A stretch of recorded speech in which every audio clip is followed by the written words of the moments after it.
19萬買深圳地鐵樓係真唔係啊？仲要係港人至愛嘅雙鐵盤。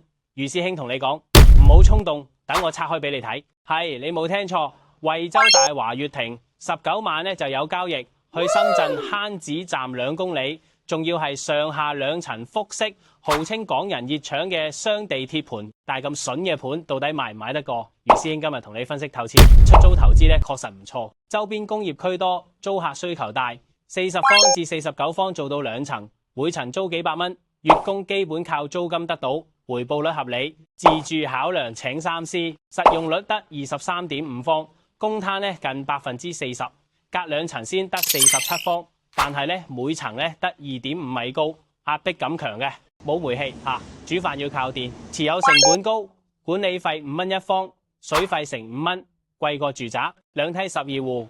人多難管理啦，不過開發商咧都識驚，特登整靚綠化市景同獨立出入口補鑊。通勤嘅方面啦，揸電雞去坑子站 C 出口約10分鐘，轉地鐵到福田江下北約50分鐘。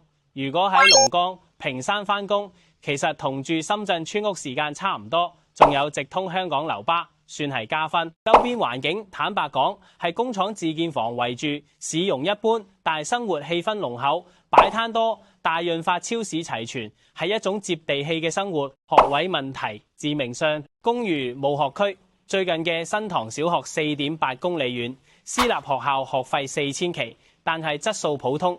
如果為小朋友讀書唔使諗，喺余師兄總結，如果預算極有限啊，中意複式設計啦，唔介意學位同埋環境啊，可以睇睇。但如果想住得舒服少少，不如考慮下佢嘅住宅單位。8000幾一方呢，大裝修送家電車位，60幾萬呢有3房，尺價呢低至800幾，點計呢都抵過公寓噶啦。溫馨提示：公寓首付要5成，只可貸10年，月供1000零蚊。人人需求唔同，冇最好嘅樓盤，只有最啱你嘅選擇。